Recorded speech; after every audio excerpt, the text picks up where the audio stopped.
Bismillahirrahmanirrahim. Assalamualaikum warahmatullahi wabarakatuh.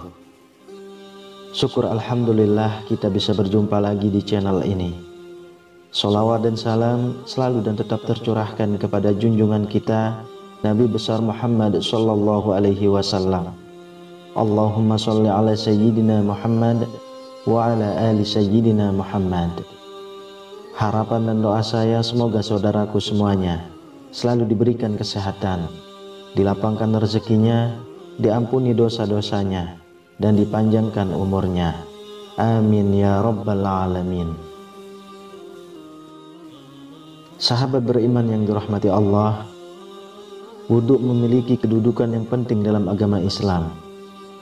Tidak sahnya wudhu seseorang dapat menyebabkan sholat yang ia kerjakan menjadi tidak sah. Sedangkan sholat adalah salah satu rukun Islam yang tidak dapat ditawar-tawar lagi. Oleh karena itu, merupakan suatu kewajiban bagi setiap muslim untuk memperhatikan bagaimana dia berwudu. Nabi Shallallahu alaihi wasallam bersabda, tidak diterima sholat yang dilakukan tanpa wudu, dan tidak diterima sedekah yang berasal dari harta yang didapat secara tidak halal. Hadis riwayat Muslim. Oleh karena itu, berikut ini 10 kesalahan yang sering dilakukan oleh kaum muslimin pada tata cara berwudu. Yang pertama, tidak membaca bismillah. Rasulullah Shallallahu alaihi wasallam bersabda, tidak sempurna wudu seseorang yang tidak membaca basmalah. Hadis riwayat Ahmad. Yang kedua, tidak sempurna membasuh anggota wudu. Tidak sempurna dalam membasuh anggota wudhu dan mengakibatkan ada sebagian anggota wudhu yang tidak terbasuh oleh air. Imam Al-Bukhari rahimahullah meriwayatkan dalam kitab Sahihnya dari Muhammad bin Ziyad, dia berkata, aku mendengar Abu Hurairah radhiyallahu anhu saat itu beliau melewati kami dan orang-orang sedang berwudhu. Sempurnakanlah wudhu kalian, sesungguhnya Rasulullah Shallallahu alaihi wasallam bersabda, celakalah tumit-tumit yang tidak terbasuh air ketika berwudu dari api neraka. Dan dari Khalid bin Mi'dan, dari sebagian istri-istri Rasulullah Shallallahu alaihi wasallam, sesungguhnya Rasulullah Shallallahu alaihi wasallam melihat seorang laki-laki yang sholat, sedangkan di punggung kakinya terdapat bagian mengkilap karena tidak terbasuh oleh air wudu, seukuran uang dirham atau uang logam. Maka Nabi menyuruhnya untuk mengulang wudunya. Hadis riwayat Imam Ahmad dan Abu Daud menambahkan, dan mengulang sholat. Lalu yang ketiga, membasuh anggota wudhu lebih dari 3 kali. Ini adalah was-was dari setan, karena Nabi Shallallahu alaihi wasallam tidak pernah menambah cucian dalam wudhu lebih dari 3 kali. Sebagaimana yang sabit dalam Sahih Al-Bukhari bahwa Nabi Shallallahu alaihi wasallam berwudu 3 kali. Maka yang wajib atas seorang muslim adalah membuang semua was-was dan keraguan-raguan yang muncul setelah selesainya wudu, dan jangan dia menambah lebih dari 3 kali cucian untuk menolak was-was yang merupakan salah satu dari tipuan setan. Yang keempat, boros dalam penggunaan air. Ini adalah terlarang berdasarkan firman Allah Subhanahu wa ta'ala. Dan janganlah kalian berlebih-lebihan. Sesungguhnya Allah tidak menyukai orang-orang yang berlebih-lebihan. Quran Surah Al-An'am ayat 141 dan Al-A'raf ayat 31. Rasulullah pun bersabda tentang hal ini, janganlah kalian boros dalam penggunaan air.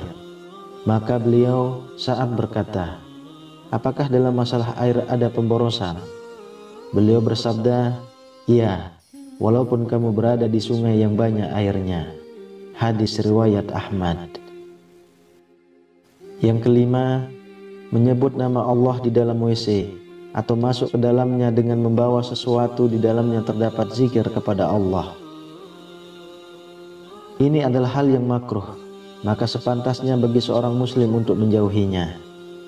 Dari Ibnu Umar radhiyallahu anhu, beliau berkata, ada seorang lelaki yang berlalu sementara Rasulullah Shallallahu Alaihi Wasallam sedang kencing. Maka orang itu pun mengucapkan salam, tapi Nabi tidak membalas salamnya. Hadis riwayat Muslim. Hal ini karena menjawab salam adalah termasuk zikir. Yang keenam, beristinja atau mencuci dubur setelah buang angin.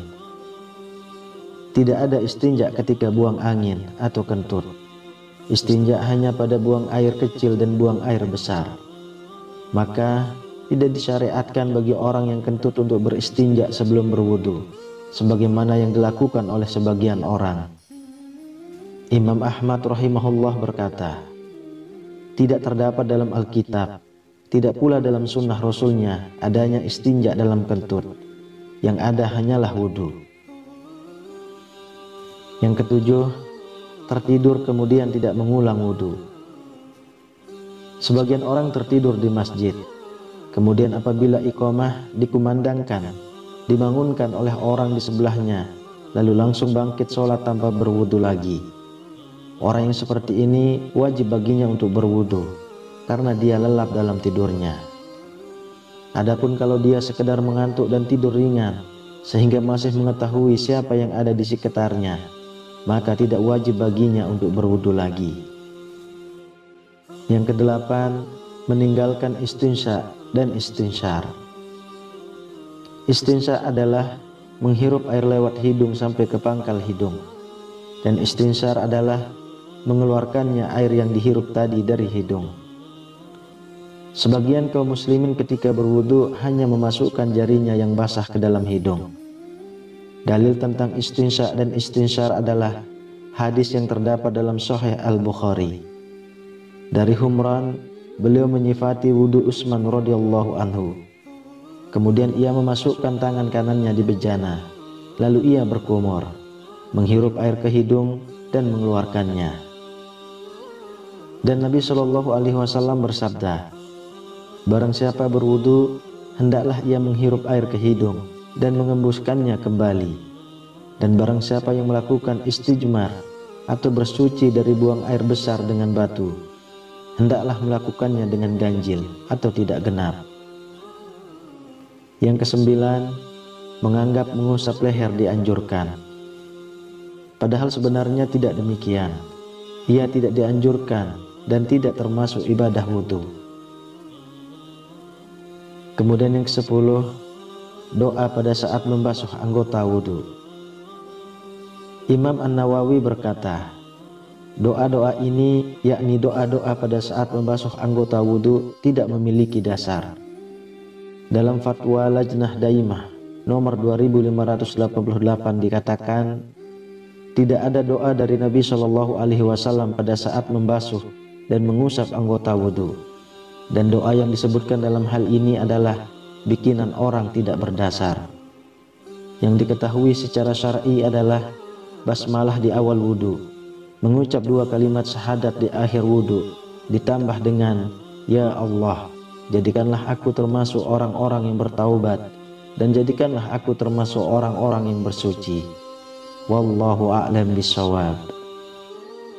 Sahabat beriman yang dirahmati Allah, semoga Allah memperkenankan segala upaya kita dalam menyempurnakan ibadah dan menerima segala amalan yang kita lakukan semata-mata hanya untuk mengharap keridhoannya.